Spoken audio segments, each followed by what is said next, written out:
Hello everyone, আসসালামু আলাইকুম।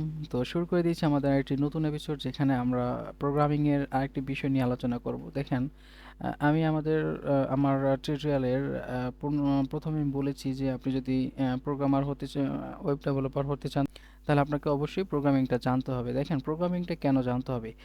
বর্তমানে বাজারে আপনারা বা বর্তমান সিচুয়েশনে আপনারা যারা ওয়েব ডেভেলপার হন বা ওয়েবসাইট নিয়ে যারা কাজ করতে চান, তারা আপনারা দেখবেন যে বিভিন্ন ধরনের সিএমএস নিয়ে কাজ করে নিজের একজন এক্সপার্ট ডেভেলপার হিসেবে তৈরি করতেছেন। আসলে আসলে আপনি সিএমএস ইউজ করে বিভিন্ন ধরনের ওয়েবসাইট তো ঠিকই বানাতে পারবেন, এটা ড্র্যাগ এন্ড ড্রপ করে, তো সেটা ব্যাপার না। তবে মূল বিষয়টা হচ্ছে আপনি কিন্তু এই ওয়েবসাইট তৈরি করার ক্ষেত্রে কিছু কিছু জায়গায় আপনাকে প্রোগ্রামিংয়ের কাজগুলো অবশ্যই করতে হবে, অবশ্যই জানতে হবে। যদি আপনি না জানেন, সেক্ষেত্রে কিন্তু আপনার সেখানে আটকে যেতে হবে। তো আমি সেই বিষয় নিয়ে আমি আপনাদেরকে ছোট্ট একটি এক্সাম্পল দেবো এখানে। তো সিম্পলি আমি যদি এখানে ভিজিট করি, তাহলে আপনারা এখানে দেখতে পারবেন যে এটা হচ্ছে আমার একটা ক্লায়েন্টের ওয়েবসাইট, যেটা সে কি করে, বিসমিল্লা পর্দা গ্যালারি। আপনারা এখান থেকে চাইলে যে কোনো ধরনের পর্দা বা আপনাদের কি বলে, আপনাদের নিজের বাসার জন্য ভালো মানের একটা পর্দা যদি কিনতে চান, তাহলে এখান থেকে ওয়েবসাইট থেকে কিনতে পারেন। তো যাই হোক, আমার এই ক্লায়েন্টের ওয়েবসাইটের মূল বিষয়টা হচ্ছে কি, যে এখানে সে বলতেছে যে আমার এখানে এই কোনো গ্রাহক যদি এখানে আসে, আইসা এই অর্ডার নাও অপশনে ক্লিক করে সেখানে অর্ডার নাও অপশন যদি ক্লিক করে, তাহলে এখানে যে পেজটা আছে এটাকে একটু কাস্টমাইজ করে দিতে হবে। এবং কি এখানে যেই কালারটা আছে, এই কালারটা এখানে আটমে কাজ করেছি। এখানে আরও অনেক কিছু ছিল, যেগুলো আমি সে বলছে যে তার এতগুলো জিনিসের প্রয়োজন নেই, শুধুমাত্র ওই জায়গায় জাস্ট অর্ডার ফার্স্ট নেম অথবা লাস্ট নেম, তারপর একটা অ্যাড্রেসের জন্য একটা ফোন নাম্বার দিয়ে এখানে অর্ডার করতে পারে। এতটুকু সিম্পলি তিনটা জিনিস দিয়ে, যাতে ক্লায়েন্ট মানে উম, যাতে যে কাস্টমাররা তার ওয়েবসাইটে গিয়ে খুব সহজেই অর্ডার করতে পারে, এটা তার রিকোয়ারমেন্ট। তো আমি সমস্ত অপশনগুলো উঠিয়ে দিয়েছি, সেগুলো আপনাদেরকে দেখাইনি। তো এখানে আরেকটু যেটা আমার মূল বিষয়টা আপনাদেরকে দেখানোর দরকার ছিল, যে এখানে দেখেন তার আরেকটা রিকোয়ারমেন্ট ছিল। কি রিকোয়ারমেন্ট ছিল? যে এখানে যে পেজটা আছে, চেক আউট পেজ, এই চেক আউট পেজের এই যে ধরুন তার একটা রিকোয়ারিড ওয়েবসাইট আছে, এই যে ওয়েবসাইটটা, এই ওয়েবসাইটের অর্ডার নাও অপশনে ক্লিক করলে এর চেকআউট পেজটা যেরকম তাকে সেরকম করে দিতে হবে আর কি। তো দেখেন এখানে আমি যদি এই smart panjabi dot BD dot com তার চেকআউট পেজটা আমি দেখি, তার এখানে মোটামুটি তার একটা গ্রিন, এটা কি কালার বলে, যাই হোক এই কালারের একটা ডিজাইন দেওয়া আছে, তার নাম ঠিকানা এগুলো দেওয়া আছে, আর পাশাপাশি একটা বর্ডার দিয়ে তার একটা ব্যাকগ্রাউন্ড সেট করছে। দেখতে খুব মোটামুটি খুবই সুন্দর লাগতেছে। তখন আমার কথা হচ্ছে যে মানে আমার ক্লায়েন্টের কথা হচ্ছে যে তার এখানে যেই ওয়েবসাইটটা আছে, এই চেকআউট পেজটা আছে, চেকআউট পেজটা সেম টু সেম এটার মতো হতে হবে। এখন দেখেন, আমি আপনাদেরকে প্রোগ্রামিং যে শিখতে হবে, এই কথাটা আমি কেন বলেছি? এই জায়গাটায় আপনি ড্র্যাগ অ্যান্ড ড্রপ করে কিন্তু এইসব কাজগুলো কিন্তু করতে পারবেন, কিন্তু আপনি এখানে চাইলে কিছু কিছু জিনিস আছে যেগুলো আপনাকে কাস্টম সিএসএস করতে হবে। কাস্টম সিএসএস ছাড়া আপনি এগুলো করতে পারবেন না। যেমন দেখেন, এখানে কালারটা সেট করছে, এরপর কিছু পেডিং দিছে, কালার সেট করছে। মূলত মূল বিষয়টা হচ্ছে এখানে কালারটা সেট করাটাই হচ্ছে আপনার এখানে যেই অপশনটা রয়েছে এই আপনার ওয়ার্ডপ্রেসে বা সিএমএস এর ভিতরে, এখানে কিন্তু এই কালারটা কিন্তু সেট করা যাচ্ছে না। তো সেক্ষেত্রে আপনাকে কী করতে হবে? অবশ্যই কাস্টম সিএসএস করতে হবে। আর কাস্টম সিএসএস যদি আপনাকে করতে হয়, তাহলে আপনাকে অবশ্যই প্রোগ্রামিং শিখতে হবে বা প্রোগ্রামিং জানতে হবে। তো সেজন্য বলি, যদি আপনারা ওয়ার্ডপ্রেস দিয়ে সিএমএস দিয়ে প্রায় ম্যাক্সিমাম ওয়েবসাইট আপনি তৈরি করতে পারবেন, তবে আপনাকে প্রোগ্রামিং যদি জানা থাকে, তাহলে আপনার ওই যে ছোটো ছোটো যে বিষয়াদিগুলো রয়েছে যেখানে আপনি আটকে যাবেন, সেই বিষয়টা যাতে আপনাকে আটকাতে না হয়, আমি সেই বিষয় নিয়ে আপনাদেরকে শেখানোর চেষ্টা করেছি। তো দেখেন আজকে সমস্যাটা হয়েছে এটা কি, তার এখানে যদি আমি কাস্টমাইজে যদি ক্লিক করি, তো এখানে আপনারা মোটামুটি দেখতে পারবেন যে এখানে তার কোনো কালার চেঞ্জ করার জন্য বা ওয়েবসাইটের কালারটা চেঞ্জ করার জন্য কোনো অপশনটা নাই এখানে। ঠিক আছে, এখানে অপশনগুলো এখানে নাই, খুঁজে আমি পাইনি আর কি। যাই হোক, তো আমি সিম্পলিভাবে কী করছি, আমার মাথায় যখন আমার আমার জানা আছে যে এখানে প্রোগ্রামিং করে কাস্টম সিএসএস করে এটা করা সম্ভব, তো আমি সিম্পলি এখানে কাস্টম সিএসএস চলে গেছি। কাস্টম সিএসএস সেখানে এখন আমি এই যে কাজটা করব, এখানে আমি কাকে ধরে কাজটা করব? এই যে এখানে যে ক্লাসটা আছে, এই ক্লাসটা আমি কোথা থেকে বের করব? এটা আপনাকে জানতে হবে, আপনাকে শিখতে হবে। তো দেখেন আমি এখানে ক্লাসটা কীভাবে তার বের করি, মানে ক্লাস বলতে বোঝানো হয়েছে যে এখানে যেই সেকশনটা রয়েছে, এই সেকশনটার উপরে কোনটার উপর বেস করে আমি এই এখানে কালারটা সেট করব।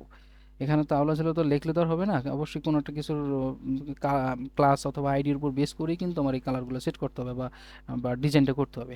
এখন এই যে আইডিটা বা ক্লাসটা আমাকে যে পেতে হবে, এই পাওয়ার জন্য আমি সিম্পলি এখানে যদি আমি যদি সাইটটা ভিজিট করি, এখান থেকে আপনারা দেখতে পাচ্ছেন যে সাইটটা যদি ভিজিট করি, এখানে ভিজিট নাও অপশনে, ওকে,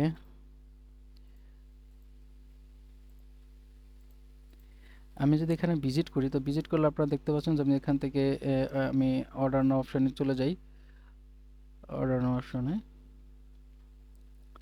আচ্ছা, তো অর্ডার নাও অপশনে যদি আমি চলে আসি, তাহলে এখান থেকে আপনারা দেখতে পারবেন যে তার আমার ক্লাস নেমটা তার যদি পেতে হয়, তাহলে আমার এখান থেকে ইন্সপেক্ট করতে হবে, কারণ ইন্সপেক্টের ভিতরে আমার এখানে আমি বলেছিলাম যে ইন্সপেক্ট করে ওয়েবসাইটের ব্যাকএন্ডের যে ইগুলো রয়েছে এগুলো জানা যায় বা বোঝা যায়। তো আমি এখান থেকে আমি তার ক্লাস নেমটা দেখে নেব, যেটা ধরে আমি কাজটা মূলত করব। এখানে তার ক্লাস নেমটা আমার রয়েছে এটা কি এখানে, কোন ক্লাস নেমটা এখানে আমি এখানে সিলেক্ট করে এটা দেখতে পারি, মেনু ফুটার, অথবা আমি আরেকবার একটু ইন্সপেক্ট করি, হচ্ছে না, জাস্ট মিনিট, আচ্ছা আসছে। তো এখানে আসলে মূল যে ক্লাসটা বা আইডিটা আছে এটাকে আপনাকে ধরতে হবে। এটা যদি আপনি ধরতে না পারেন, তাহলে আপনি আসলে এটা আপনার যে সিএসএসটা আছে এটা কাজ করবে না, ঠিক আছে?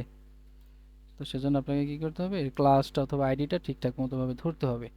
তো আমি যদি এখানে সিম্পলি ধরুন কমার্স বিলিং ফিল্ড যেটা আছে এর, আমি এটা ধরে ধরে নিলাম এটা হয়তো তো আমার ক্লাসের আইডি। আমি এটাকে যদি এখানে কাস্টম সিএসএস দিয়ে এখানে আসি, এখানে এসে যদি আমি এই আইডিটা যদি নেই, এখান থেকে আইডিটা নিয়ে যদি আমি এখানে যদি বলি, জাস্ট মিনিট ওয়েট,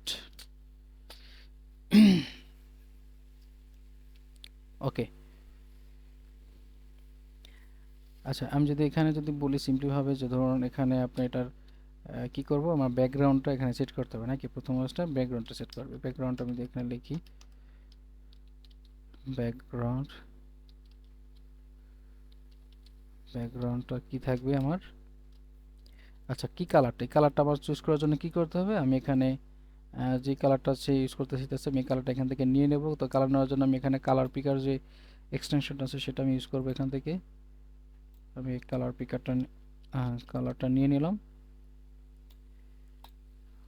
তো কেটে দিই, ওকে। কালারটা নেওয়া শেষ হয়ে গেল, আমি এখানে কালারটা অ্যাড করে দেব, হ্যাশট্যাগ, দেখেন আমার কিন্তু এখানে কালারটা চলে আসছে সিম্পলি। এই যে ছোট্ট একটি জিনিস, এটা যদি আপনি না জানেন তাহলে কিন্তু আপনার এটা করার জন্য কিন্তু অনেক হ্যারাসমেন্ট যেটা স্বীকার করতে হবে, ঠিক আছে?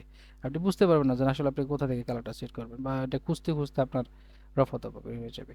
তো এই দেখেন, এই জন্য বলি যে আপনাকে প্রোগ্রামিং শিখতে হবে মাস্ট বি। আপনাকে যদি ওয়েব ডেভেলপার হতে, মানে আপনি যদি নিজেকে একজন ওয়েব ডেভেলপার হিসেবে গড়ে তুলতে চান, তাহলে আপনাকে অবশ্যই প্রোগ্রামিং শিখতে হবে। এরপরে সিএমএস দিয়ে আপনি কাজ করবেন, সেক্ষেত্রে আপনার কাজটা সহজ হয়ে যাবে। তবে প্রোগ্রামিংটা শিখে রাখলে আপনার কোনো কাজে আপনাকে আটকাতে হবে না। এই হলো টোটাল বিষয়। এখন দেখেন, এটা কিন্তু কালারটা আমি এখানে আনলাম, এবার কিন্তু আরও কিছু কাজ রয়ে গেছে। তো আমি এটাকে এখানে পাবলিশ করে দিই। আরও কিছু কাজ বলতে কি রয়ে গেছে, যে আমার এখানে এটার মতো কিন্তু এখানে হয় না, এখানে দেখা গেছে যে আপনার একটু পেডিংটা একটু ছেড়ে দিছে, এখানে কালারটা রয়েছে এখানে পেডিংটা ছেড়ে দিছে, অথচ এটা বক্সের মতো আসছে। তো আমি এটার মতো করার মতো চেষ্টা করব। তো আমার এখানে আমি যদি এখানে সিম্পলি এটাকে যদি আমি একটু পেডিংটা যদি বাড়ায় দিই, ওকে, জাস্ট মিনিট, ফিল্ডটাকে আমি আবার নিয়ে নিই, ওকে। আমি ফিল্ডটাকে নিয়ে আবার এখানে কপি করে এখানে আমি আইডিটা বসাই, বসায় সিম্পলি আমি এখানে যদি বলি এর যেই পেডিংটা রয়েছে এর পেডিংটা একটু বাড়িয়ে দিই, আমি এখানে পেডিং রয়েছে, পেডিংটা আমি এখানে একটা ধরুন 20 পিক্সেল করে দিই, হচ্ছে না। অথবা আমি মার্জিনটা যদি এখানে যদি দিই, মার্জিন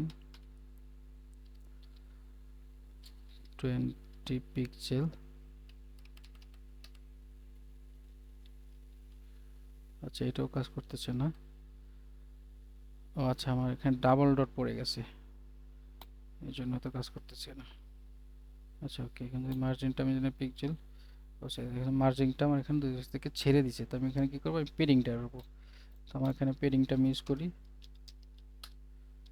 পেডিং, দেখেন বাস, ছোট্ট একটা জিনিস। আমি এখানে মার্জিনটা পেডিংটা ইউজ করলাম আর কালারটা সেট করলাম, আমার কিন্তু অনেকটাই কিন্তু এর মধ্যে কিন্তু আমার কালার এটা চলে আসছে, ঠিক আছে? ওকে। তো দুই দিক থেকে ছেড়ে দিয়েছি আমাকে। এখনও যদি এখানে এটা দিয়ে আমি পাবলিশ করে দিই, পাবলিশ করে এখান থেকে আমি এটা সাইটটা রিফ্রেশ করে দেখি। যেমন আমার আগে ছিল এরকম, এখন আমি যখন কালারটা সেট করছি আমি এটা কেটে দিই। আমি যেখানে ধরেছিলাম আমি আগের মতো নিয়ে আসি। এবার যদি আমি সাইটটা ভিজিট করি এখানে সিম্পলিভাবে বা রিফ্রেশ করি, তো রিফ্রেশ করে দেখবেন যে আমার এখানে কালারটা চলে আসছে। ব্যাস, ছোট্ট জিনিস। তো দেখেন এই হচ্ছে বিষয়টা। যদি আপনি সিএসএস জানেন বা আপনি যদি প্রোগ্রামিং জানেন তাহলে আপনার জন্য কাজ করতে খুব ইজি হবে। তো যাই হোক, আজকের মতো এতটুকুই ছিল। তো দেখা হবে আমার পরবর্তী ভিডিওতে আর নতুন একটি কাজ নিয়ে, যেখানে আপনাদেরকে ছোট ছোট আকারে আপনাদেরকে শেখাবো এবং আপনারা শিখবেন এবং অপরকে শেখানোর জন্য সাহায্য করবেন। তো লাইক করেন, শেয়ার করেন, কমেন্ট করেন। Thanks up.